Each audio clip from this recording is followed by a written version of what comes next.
کیا عالمی مرکز نظام الدین بنگلے والی مسجد بند ہو گیا ہے؟ کیا مرکز نظام الدین کے اندر اب جماعتیں نہیں آ رہی ہیں؟ مرکز نظام الدین خالی ہو چکا ہے؟ تو آئیے ساتھیوں، سناتے ہیں آپ کو یہ بہت اور امپورٹنٹ آڈیو۔ یہ آڈیو تھوڑی پرانی ہے لیکن ہے بہت کام کی، جس کے اندر جو شورا والوں کا جھوٹ کا پردہ فاش کیا گیا ہے کہ کس طرح سے شورا کے ساتھی جو ہے مرکز نظام الدین کے خلاف اور عالمی امیر حضرت جی مولانا سعد صاحب کے خلاف جھوٹ پھیلا رہے ہیں دعوت کے کام کرنے والے ساتھیوں کے اندر۔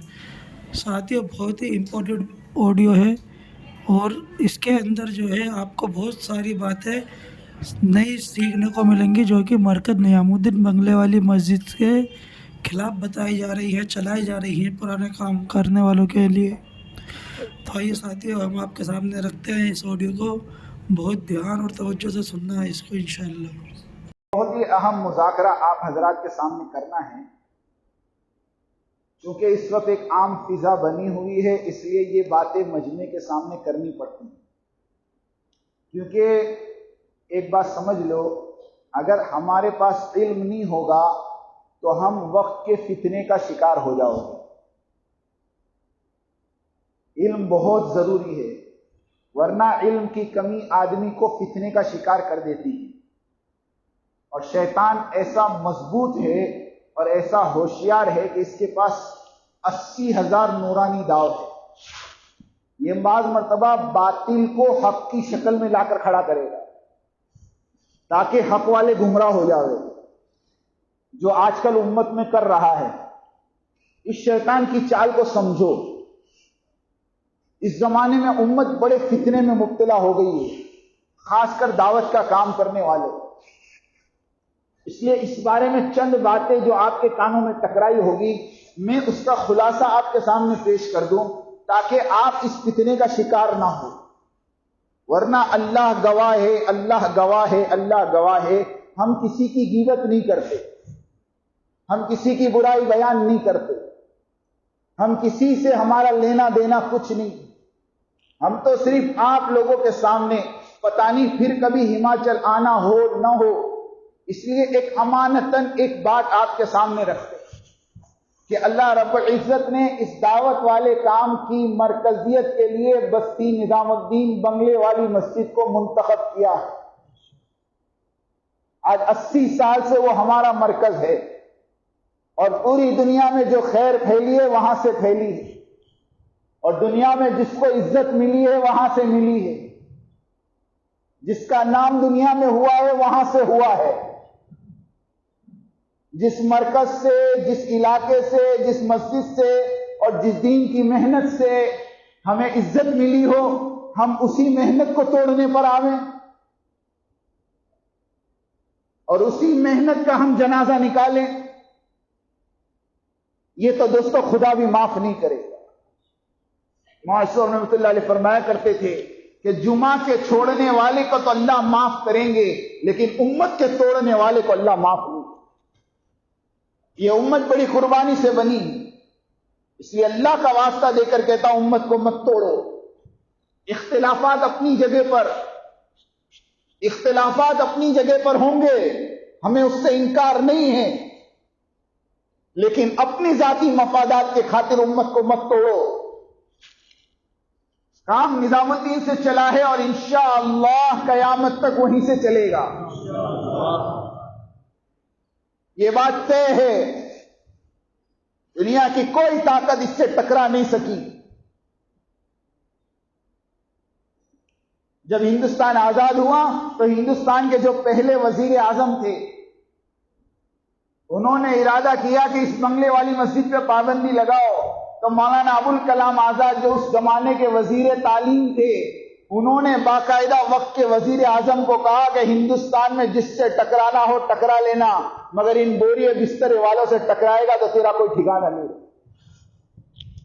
یہ مرکز وہ جگہ ہے، اس سے ٹکرانے والے آج تک ٹھکانے نہیں پائے۔ اللہ نے اس جگہ کو منتخب کیا ہے، اور حضرت مولانا انعام الحسن صاحب رحمۃ اللہ علیہ کا جب انتقال ہوا تو حضرت مولانا انعام الحسن صاحب رحمۃ اللہ علیہ نے انتقال سے پہلے 10 آدمی کی شورا بنائی تھی، جیسے حضرت عمر رضی اللہ تعالیٰ عنہ نے اپنے انتقال سے پہلے 6 آدمیوں کی شورا بنائی تھی۔ سمجھ لو میری بات۔ حضرت عمر رضی اللہ تعالیٰ عنہ کو امیر حضرت ابو بکر رضی اللہ تعالیٰ نے بنایا، اور حضرت ابو بکر رضی اللہ تعالیٰ کو امیر اللہ کے نبی بنا کر گئے۔ اللہ کے نبی اپنے مسلح پر ابو بکر کو کھڑا کر کے اپنے بعد اس امت کا امیر ابو بکر کو منتخب کیا، اور ابو بکر رضی اللہ عنہ کا جب انتقال کا وقت قریب آیا تو حضرت ابو بکر رضی اللہ تعالیٰ نے حضرت عمر کو بلایا اور امارت حضرت عمر کے سر پر رکھی۔ تو اس وقت صحابہ نے کہا کہ اے امیر المومنین ابو بکر، آپ ہمارے اوپر ایک تنگ خو اور ایک سخت مزاج آدمی کو امیر بنا رہے۔ تو حضرت ابو بکر رضی اللہ تعالیٰ نے کہا کہ میں اللہ سے ملوں گا تو میں کہوں گا اے اللہ تیرے نبی کی امت کے سب سے بہترین فرد کو تیرے نبی کی امت کا امیر بنا کر آیا۔ اور جب حضرت عمر رضی اللہ تعالیٰ کا انتقال ہوا تو حضرت عمر رضی اللہ تعالیٰ عنہ نے 6 آدمی طے کیے، سنو نام: حضرت عثمان غنی رضی اللہ تعالیٰ عنہ، حضرت علی رضی اللہ تعالیٰ عنہ، حضرت عبد الرحمن ابن عوف رضی اللہ تعالیٰ عنہ، حضرت طلحہ رضی اللہ تعالیٰ عنہ، حضرت زبیر رضی اللہ تعالیٰ عنہ، اور اپنے بیٹے عبداللہ ابن عمر کو ساتھ میں رکھ کر ان 6 افراد کو کہا کہ میرا جب انتقال ہو جائے تو تم اپنے میں سے ایک کو امیر بنا لینا۔ ان 6 افراد نے حضرت عمر کے انتقال کے بعد مشورے سے حضرت عثمان رضی اللہ تعالیٰ عنہ کو امیر بنایا۔ ایسے ہی حضرت مولانا الیاس صاحب نے مولانا یوسف صاحب کو امیر بنایا، اور مولانا یوسف صاحب کا اچانک انتقال ہو گیا، اس لیے مولانا زکریا صاحب نے مولانا انعام صاحب کو امیر بنایا، اور حضرت مولانا انعام صاحب نے انتقال سے پہلے سنت فاروقی پر عمل کرتے ہوئے 10 آدمی کی شورا بنائی تھی امیر بنانے کے لیے، شورا بنائی تھی امیر بنانے کے لیے۔ یہ بات بالکل غلط ہے کہ یہ کام شورا کے حوالے کر کے گئے تھے، شورا کے حوالے کسی نے نہیں کیا۔ اسلامی نظام امارت ہے، 1450 سال ہو گئے اسلام کو دنیا میں آئے ہوئے۔ آپ ایک زمانہ ایسا بتا لو کہ جس میں اس امت کا کوئی امیر نہ ہو۔ یہ امت ہمیشہ ایک امیر کی ماتحتی میں چلی ہے۔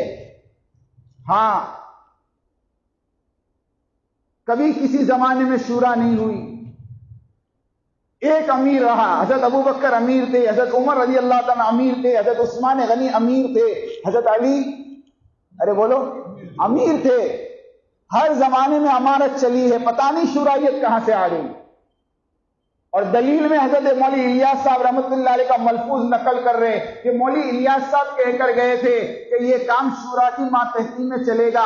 تو میں کہتا ہوں مولوی الیاس صاحب رحمۃ اللہ علیہ کے بعد مولوی یوسف صاحب امیر بنے، تب تم نے آواز کیوں نہیں اٹھائی؟ مولانا انعام صاحب امیر بنے، تب تم نے کیوں نہیں کہا کہ کام شورا کی ماتحتی میں چلے گا؟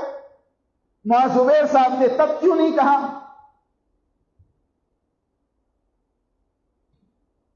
حضرت مولانا انعام صاحب نے 10 آدمی کی شورا بنائی، اور وہ 10 آدمی حضرت مولانا انعام صاحب کے انتقال کے بعد نظام الدین بنگلے والی مسجد میں 3 دن تک مشورہ کیا، اور مشورے کے بعد میاں جی مہراب صاحب نے فیصلہ کیا کہ اب ہمارے یہاں ایک امیر منتخب کرنا تھوڑا مشکل پڑ رہا ہے، اس لیے ہم اب یہ طے کرتے ہیں کہ مولانا اظہار صاحب سب سے بڑے ہیں، کام ان کے حوالے کرتے ہیں، اور مولانا سعد صاحب اور مولانا زبیر صاحب یہ تینوں مل کر اس کام کو لے کر چلیں گے۔ اس کے 6 مہینے بعد مولانا اظہار صاحب کا انتقال ہو گیا۔ اس کے بعد 18 سال تک 1996 سے لے کر 2014 تک اس کام کو مولانا زبیر صاحب اور مولانا سعد صاحب دونوں لے کر چلتے رہے۔ 3 دن یہ فیصل ہوتے تھے، 3 دن وہ فیصل ہوتے تھے، کبھی کوئی فیصلہ انہوں نے ذاتی نہیں کیا بلکہ آپس کے مشورے سے کیا۔ اب 18 سال کے بعد مولانا زبیر صاحب کا انتقال ہو گیا۔ اب بتاؤ فیصل کتنے بچے؟ ایک بچے نہیں بچے۔ لوگ سوال کرتے ہیں مولانا سعد صاحب کو امیر کس نے بنایا؟ میں کہتا ہوں مولانا سعد صاحب کو امیر میاں جی مہراب صاحب نے 1995 میں محرم کے مہینے میں نظام الدین بنگلے والی مسجد کی کرسی پہ بیٹھ کے بنایا۔ ہم سے پوچھو، تم سب وہاں موجود تھے۔ اب ایک نیا فتنہ کھڑا کرنا امت کے اندر. تمہارے سامنے امیر بنایا ہے اور تینوں کے حوالے کام کیا. اگر شورا شورا شورا شورا تو پھر وہ 10 آدمی کی جو شورا بنی تھی وہ باری باری فیصل کیوں نہیں بنے؟ آپ سوچو، مولانا عمر صاحب بھی تھے، میاں جی محراب صاحب بھی تھے وہ شورا میں. تو امیر تو 1995 میں مولانا سعد صاحب کو بنایا ہے اور یہ امیر بنے نہیں ہے، بچے ہیں. اس لیے یہ بات ذہن میں نکال دو کہ امیر کس نے بنایا. دوسری بات کہ شورا ہونی چاہیے، لیکن شورا امیر کی ماتحتی میں ہوتی ہے، بغیر امیر کے شورا نہیں ہوتی. بغیر امیر کے شورا نہیں ہوتی. شورا امیر کی ماتحتی میں ہوتی ہے. اللہ کے نبی کی حدیث ہے، جس جماعت کا کوئی امیر نہیں اس جماعت کا امیر بولو. پوچھو ان سے تمہارا امیر کون ہے؟ کوئی امیر نہیں ہے تو کون امیر ہے ان کا؟ شیطان. حدیث ہے پکی، 3 آدمی بھی کہیں جاؤ تو اپنے میں سے ایک کو،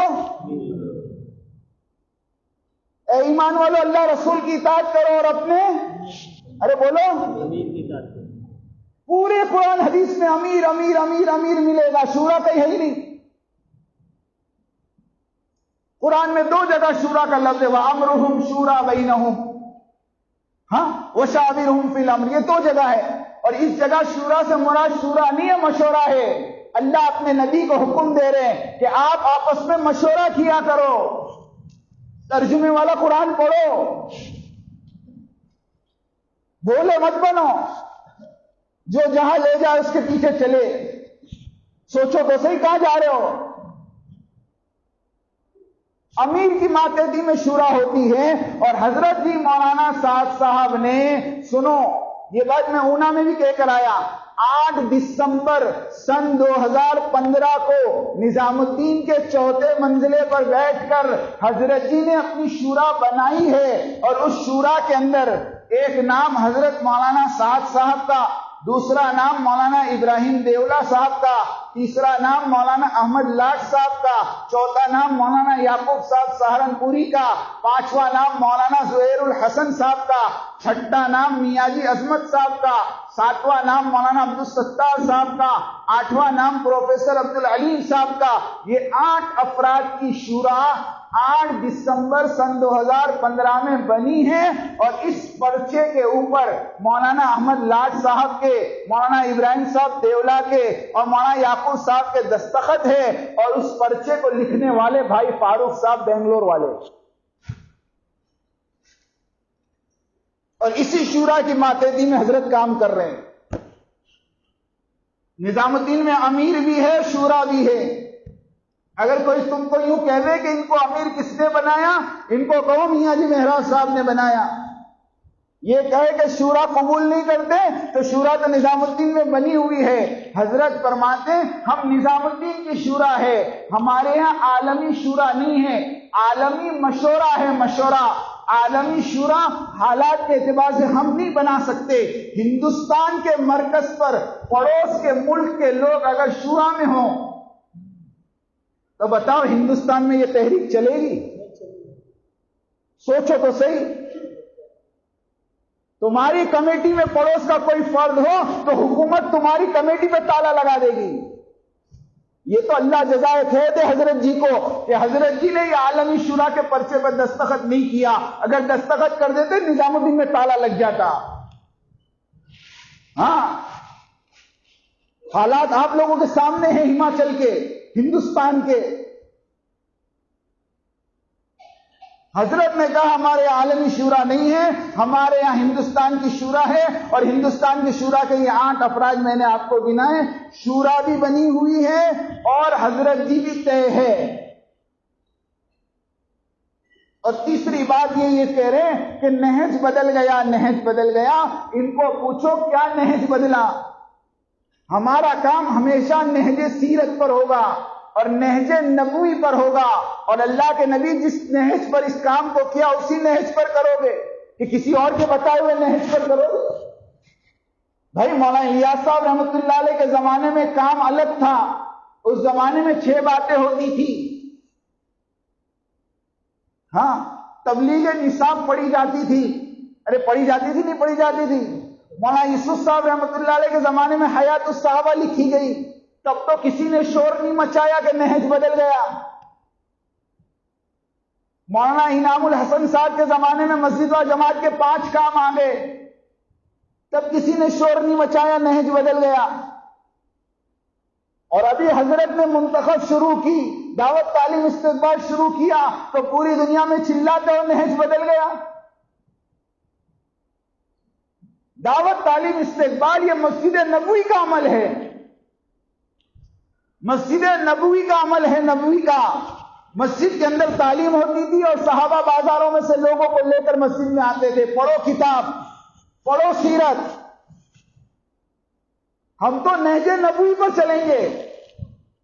ہاں، یہ کام نبی کی نیابت کا ہے. سنو، یہ کام ہم مولی الیاس کے لیے نہیں کر رہے، اور مولی یوسف کے لیے نہیں کر رہے، اور مولی انعام کے لیے نہیں کر رہے، اور مولی زبیر کے لیے نہیں کر رہے، اور مولانا صاحب صاحب کے لیے نہیں کر رہے. یہ کام تو آخری نبی کا آخری امتی ہونے کے ناطے کر رہے ہو.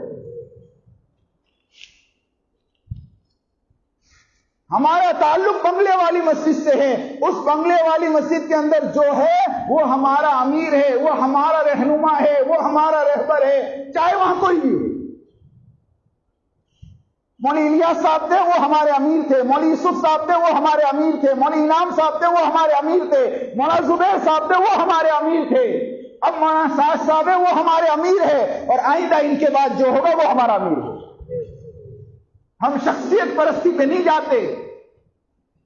ہاں، ہم شخصیت کی پوجا نہیں کرتے کہ فلانے نے چھوڑ دیا، فلانے نے چھوڑ دیا تو ہم بھی اس کے ساتھ چلے. یہ شخصیت پرستی تم کو قبر پرستی اور بت پرستی تک پہنچائے گی. مسلمانوں، کسی نے بھی چھوڑا ہو وہ اپنے عمل کا خود ذمہ دار ہے. نظام الدین میں امیر بھی طے ہے، شورا بھی بنی ہوئی ہے، اور نہج سیرت صحابہ ہے. جا کر کسی کو اگر دیکھنا ہو تو جا کر وہاں کے بیانات سن لو. سارے بیانات آپ صلی اللہ علیہ وسلم کی صحابہ کی سیرت پر بیان ہوتے. میں آپ کو ایک مثال دوں. نہج مثال دوں آپ کو. برا تو لگے گا، معاف کرنا. مولانا الیاس صاحب رحمۃ اللہ علیہ کے زمانے میں فجر کا بیان مولانا الیاس صاحب کرتے تھے، اور مولانا یوسف صاحب کے زمانے میں فجر کا بیان مولانا یوسف صاحب کرتے تھے، اور مولانا انعام صاحب کے زمانے میں فجر کا بیان مولانا عمر صاحب رحمۃ اللہ علیہ کرتے تھے. ارے ایک ہی آدمی کرتا تھا؟ نہیں کرتا تھا. اور مولانا انعام صاحب کا جب انتقال ہو گیا تو پھر فجر کا بیان 4 آدمیوں میں ہونے لگا. نہیں ہونے لگا. ایک دن مولانا صاحب صاحب کرتے تھے، ایک دن محمد لاڈ صاحب کرتے تھے، ایک دن مولانا ابراہیم صاحب دیولا کرتے تھے، اور ایک دن مولانا یعقوب صاحب کرتے تھے. اب نہج تو ایک کے بیان کا تھا نا، پھر 4 کہاں سے آگے؟ تب کسی نے شور نہیں مچایا کہ نہج بدل رہا ہے. ہاں، کہ ہم کو بیان کرنے کا موقع مل رہا ہے تو نہج برابر ہے، اور ہماری چاہتیں پوری نہ ہو تو نہج بدل جائے. کسی نے کہا کہ وہ مولانا سعد صاحب نے منتخب شروع کر دی، اب دوسرا کوئی امیر آئے گا تو وہ اپنی کتاب شروع کر دے گا، اور دوسرا کوئی آئے گا تو اپنی. میں یوں کہتا ہوں، مولانا الیاس صاحب رحمۃ اللہ علیہ کے زمانے میں کتنی کتاب تھی؟ مولانا الیاس صاحب کے زمانے میں صرف 2 کتاب تھی شروع میں، بعد میں 3 لکھی گئی. 5 کتابیں تھی، 5: حکایت صحابہ، فضائل نماز، فضائل تبلیغ، فضائل ذکر اور فضائل قرآن. کتنی تھی بولو؟ مولانا یوسف صاحب کے زمانے میں شیخ زکریا رحمۃ اللہ علیہ نے فضائل صدقات اور فضائل حج لکھی، تو مولانا یوسف صاحب نے مشورے سے اس کتاب کو نصاب میں لیا. ارے بولو، لیا نہیں لیا؟ اور مولانا انعام صاحب کا زمانہ آیا تو مولانا انعام صاحب نے مشورے سے پستی کا واحد علاج کو لیا. بولو، ہر حضرت کے زمانے میں ایک ایک کتاب بڑی نہیں بڑی؟ ارے بڑی نہیں بڑی؟ تو اب یہ حضرت اگر ایک کتاب پڑھا ہوئے تو اس میں کیا گناہ ہے؟ اس میں کیا گناہ ہے؟ لوگ کہتے مشورہ نہیں ہوا. ارے اس کا مشورہ دیکھو، اللہ کے گھر میں بیٹھا ہوں، اس کا مشورہ کعبۃ اللہ میں ہوا. کعبۃ اللہ میں ہاں مکہ کے مشورے میں بات رکھی کہ منتخب حدیث پڑھی جائے، سب نے ایک زبان ہو کر کہا کہ پڑھنی چاہیے، اور مغرب کی نماز کے بعد حاجی عبد الوہاب صاحب سے ابتدا کروانے کے لیے طے ہوا کہ سارے کے سارے حرم میں جمع ہو جاویں، اور حاجی صاحب منتخب حدیث شروع کر کے اس کی بسم اللہ کریں گے۔ اب مغرب کے بعد حاجی صاحب کا آنا طے تھا کعبۃ اللہ میں، لیکن انہی حضرات نے جنہوں نے نظام الدین چھوڑا ہے، انہوں نے حاجی عبد الوہاب صاحب کو کور کر کے یہ سمجھایا کہ حضرت اس کی بسم اللہ مت کرے، آپ کو نہیں معلوم اس کتاب پہ نام کیا لکھا ہے؟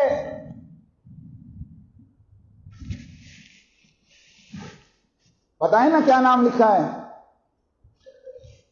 یہ کتاب ہم نہیں چلنے دیں گے، اور حاجی صاحب کو نہیں آنے دیا گیا کعبۃ اللہ میں۔ بتاؤ، سارا مجمع انتظار کرتے کرتے عشاء ہو گئی۔ پھر حضرت نے نظام الدین آ کر اس کا مشورہ کیا اور مشورے میں طے کیا، اس کے باوجود یہ حضرات کہتے مشورہ نہیں ہوا۔ مجھے یہ بتاؤ مشورہ کس کو کہتے ہیں؟ کہ مشورے میں ایک امیر ہوتا ہے اور وہ سب سے رائے لیتا ہے، اور رائے لینے کے بعد وہ اگر فیصلہ کر دیں تو بتاؤ اپنی رائے بدل دینی چاہیے کہ نہیں بدلنی چاہیے؟ ارے بھائی 50 آدمی نے ایک رائے دی، 35 آدمی نے ایک رائے دی، 15 آدمی نے ایک رائے دی، اگر امیر 15 آدمی کی رائے پر فیصلہ کرے تو باقی 25 کو بھی اپنی رائے بدلنی چاہیے کہ نہیں بدلنی چاہیے؟ مجھے بتاؤ۔ اگر آپ نے مشورے میں یہ رائے دی تھی کہ یہ کتاب نہیں چلنی چاہیے، مگر وقت کے ذمہ دار نے فیصلہ کر دیا کہ یہ کتاب چلے گی، تو بولو کتاب کا مشورہ ہوا کہ نہیں ہوا؟ اور اگر تم سے نہیں بھی پوچھا تو کیا گناہ ہو گیا؟ حضرت ابوبکر صدیق رضی اللہ تعالیٰ کے زمانے میں قرآن کو جمع کرنے کا مشورہ ہوا۔ حضرت عمر رضی اللہ تعالیٰ جا کر کہا ابو بکر سے، امیر المومنین قرآن کو جمع کر لیں، قراء شہید ہو رہے ہیں، حفاظ شہید ہو رہے ہیں، آپ قرآن کو جمع کر لیں۔ کہتے حضرت ابو بکر ہیں، حضرت عمر ہے اور حضرت زید رضی اللہ تعالیٰ جو کاتب وحی ہے، ان تینوں نے بیٹھ کر مشورہ کیا اور تینوں کو صدر ہو گیا، قرآن جمع ہو گیا۔ کوئی دوسرے صحابی سے مشورہ نہیں ہوا۔ ایک صحابی نے بھی کھڑے رہ کر یہ نہیں کیا کہ قرآن کے جمع کرنے کا مشورہ ہمارے ساتھ نہیں ہوا اس لیے ہم قرآن نہیں پڑھیں گے۔ ارے بولو تو صحیح، اگر ہم سے نہیں بھی پوچھا لیکن ایک چیز مشورے سے طے ہے تو بولو کرنا چاہیے کہ نہیں کرنا؟ اور چوتھی ہتھیار جو استعمال کیا جا رہا وہ دارالعلوم دیوبند کو استعمال کیا جا رہا۔ لیکن آپ لوگ ایک مرتبہ ٹھنڈے دماغ سے دارالعلوم دیوبند کا فتویٰ پڑھو۔ اس فتوے میں یہ نہیں لکھا کہ مولانا سعد صاحب اہل سنت والجماعت سے خارج ہے، وہ یہ نہیں لکھا کہ دیوبند مرکز نظام الدین مت جاؤ، وہ یہ نہیں کہتے کہ مولانا سعد صاحب کے ساتھ مت جڑو۔ انہوں نے تو صرف مولانا سعد صاحب کے جو بیانات تھے اور ان بیانات میں جو باتیں ان کو سمجھ میں نہیں آئی، جمہور علماء کے خلاف تھی، انہوں نے نشاندہی کی، اور اللہ جزائے خیر دے ہمارے حضرت جی مولانا سعد صاحب کو حضرت نے ان تمام باتوں میں رجوع کر لیا کہ اگر آپ لوگ یہ کہتے ہیں کہ یہ باتیں بیان میں نہیں کہنی چاہیے تو انشاءاللہ آئندہ میں اپنے بیانوں میں یہ بات نہیں کہوں گا۔ بولو بات ختم ہو گئی نہیں ہو گئی؟ پھر بھی اس فتوے کو لے کے دنیا میں پھرنا، ہاں، اور ایک اللہ والے کی عزت کے ساتھ کھیلنا، جس کے باپ دادا نے قربانی دے کر تم تک دین کو پہنچایا۔ ہاں، اللہ کے نبی نے فرمایا ابو بکر کا احسان میں نہیں ادا کر سکا، اس کا احسان تو اللہ ہی ادا کریں گے۔ جیسے اللہ کے نبی نے ابو بکر رضی اللہ عنہ کے بارے میں کہا، ایسے میں آپ کو کہتا ہوں کہ حضرت مولوی الیاس صاحب رحمۃ اللہ علیہ اور ان کی اولادوں نے اور ان کے خاندانوں نے جو اس دعوت کے کام کی خاطر قربانی دی ہے، اس کا بدلہ پوری امت مل کے ادا نہیں کر سکتی۔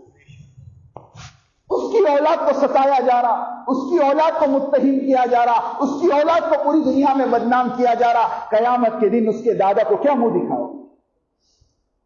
اس لیے سارے مجمع سے میں التجا کرتا ہوں اور سارے مجمع سے میں آج ایک وعدہ لینا چاہتا ہوں کہ آپ تمام کے تمام اس بات کو سمجھ لو کہ ہمارا مرکز تو، ارے بولو زور سے، اور ہمارے امیر حضرت جی مولانا سعد صاحب ہے۔ ہاں، یہ امت ہمیشہ ایک امیر کی ماتحتی میں چلی ہے۔ جس جماعت کا کوئی امیر نہیں، اس جماعت کا امیر شیطان ہوتا ہے، اور ان کے ساتھ اللہ کے واسطے ہم نہ چلے۔ ہم اپنے عملے کو بھی اور اپنے مجمع کو نظام الدین سے جوڑے، نظام الدین کی اطاعت کریں، اور نظام الدین سے جو بات ہمارے صوبے کے امیر صاحب لے کر آویں ان باتوں کو مانیں، ان کی اطاعت کرے۔ دیکھو قرآن میں ترتیب ہے، یا ایھا الذین آمنوا اطیعوا اللہ واطیعوا الرسول واولی الامر منکم۔ اللہ کی اطاعت، اس کے رسول کی اطاعت اور امیر کی اطاعت۔ سب سے پہلے اللہ ہے، بڑے اللہ ہے، اللہ کی اطاعت کریں گے، اس کے بعد رسول کی کریں گے، اس کے بعد امیر کی کریں گے۔ اس کام کا سب سے بڑا مرکز نظام الدین بنگلے والی مسجد ہے، سب سے پہلے اطاعت وہاں کی کریں گے، اس کے بعد اپنے صوبے کی کریں گے، اور اس کے بعد اپنے ضلع کی کریں گے، اور اس کے بعد اپنے مسجد کے امیر کی اطاعت کریں گے۔ تو سب اطاعت کرو گے انشاءاللہ۔ اللہ پاک ہم سب کو کہنے سننے سے زیادہ عمل کی توفیق عطا فرمائے۔ تو ساتھیوں، ہم نے جو ویڈیو آپ کے سامنے رکھی، اس ویڈیو کے متعلق آپ کی جو بھی رائے ہو، آپ اپنی رائے ہمارے ساتھ ضرور شیئر کریں، تو اور آپ بتائیں کہ اس میں جو باتیں بتائی گئی ہیں وہ کتنی سچ ہیں، اور کیا کیا ان باتوں کے اندر جو ہے آپ کو لگتا ہے کہ جو ہے شورا کے ساتھی غلط بول رہے ہیں، اور کس طرح جو ہے جھوٹ اور فریب پھیلایا جا رہا ہے دعوت کے کام کرنے والوں کے اندر۔ تو ساتھیوں، پھر ملیں گے اسی طرح اور کوئی نئی اپڈیٹ کو لے کر، اور مرکز نظام الدین بنگلے والی مسجد کے نئے بیانات کے ساتھ۔ جب تک آپ حضرات اپنی دعا میں ہمیں یاد رکھنا۔ اب آپ ہماری اس ویڈیو کو زیادہ سے زیادہ لائک، شیئر، سبسکرائب کریں انشاءاللہ۔